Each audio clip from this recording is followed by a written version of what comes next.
Alright, ladies and gentlemen, back again with the long association thread. Sam, say hello to YouTube, Sam. Hey, YouTube. Sam. I was given the long association thread prior to Christmas, and yes, it's taken me about a month to do it. That was last year. Oh, somebody gave it to me last year. And I've just been so busy, and I'm just getting over the flu. I'm getting over the flu, had a cold. So I figured I would, go ahead and post this up. First video of 2012. So Teddy left off, and of course the way the long association thread works, and we're going to follow the rules, show 3 records sort of associated with each other, give it to somebody else. Teddy had left off with John Prine's first album. He picked this album because it had a song about heroin, which was his Velvet Underground album they showed before that. A song called Sam Stone. It's about a guy that comes back after being in Vietnam.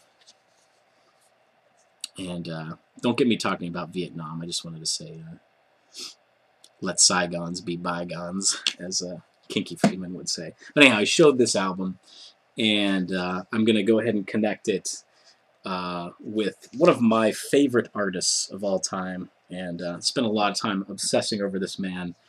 And that, of course, is Al Kooper, and most notably Al Kooper Naked Songs, where he does in fact do a cover of Sam Stone. Now, Al Kooper has pretty much, he's been in a lot of music that you don't know that he's in, but I'm sure you've heard before. I once read I don't know if it was an interview or what it was with Al Kooper, and he was talking about in the 70s, before he got on an airplane, he had this superstition that he would do, that he wouldn't get into the airplane until he heard something on the radio that he was involved in, and he would just go and, scan the dial. And he never missed a flight in the 70s, and that's how prolific this man was. Of course, did stuff with Dylan. I'm going to show you another album that he was involved in. I believe he plays French horn on You Can't Always Get What You Want by the Rolling Stones. But, basically this man, he pretty much created Blood, Sweat, and Tears.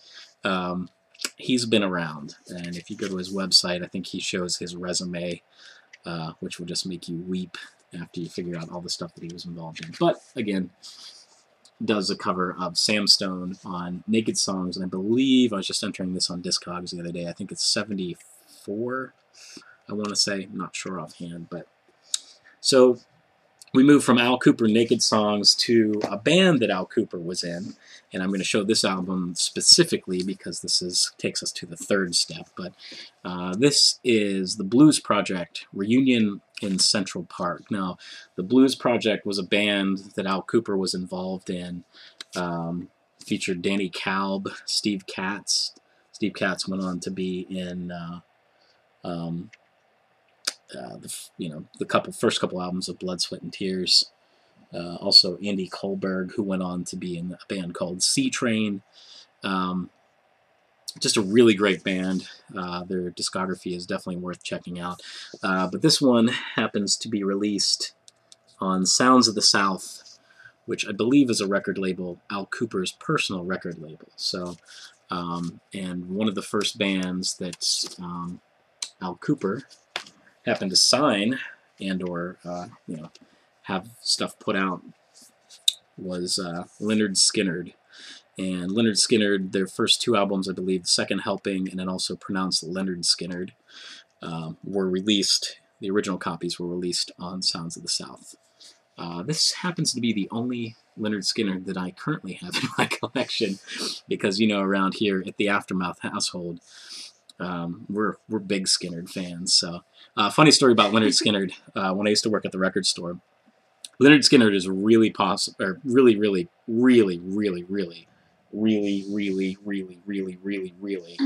popular in Western Pennsylvania, and really. I mean, they're it's to the point that sometimes I kind of question that I live in Western Pennsylvania and not Georgia or something like that. Or Alabama, Sweet Home Alabama.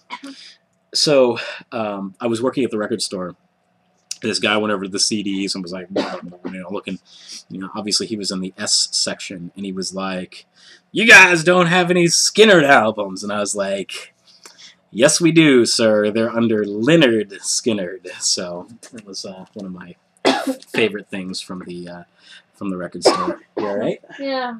Keeping it together. Sam has a cold too. Let's when you live with somebody and It's the season. it's the season. It's caring. Sharing is caring. So anyhow, so Lynyrd Skynyrd, and I just wanted to show this real quick because Teddy, of course, he made me show a bunch of albums from the 70s where normally I would show stuff from the 60s, but this guy right here, Ed King, Incense and Peppermints, the Strawberry Alarm Clock. Ed King was actually in Lynyrd Skynyrd, so after the Strawberry Alarm Clock broke up, that's where he went. So that one does not count. No, that's a bonus. That's a bonus. Loooooooooooong Association. That's right. Okay. So I'm going to toss this over to a fellow Pennsylvanian, my good buddy, Weavy Ray, holding it down in the center of Pennsylvania. So there you go, Central PA. That's right. In the middle, then. In the middle, a whole lot of nothing going on in the Central PA except the State College, and that's just kidding. There's stuff going on in Central PA. It eludes me. There's the Denny's, what is it called? Beer Barrel restaurant where they have the gigantic sandwiches. Oh. Weavy Ray, help me out there.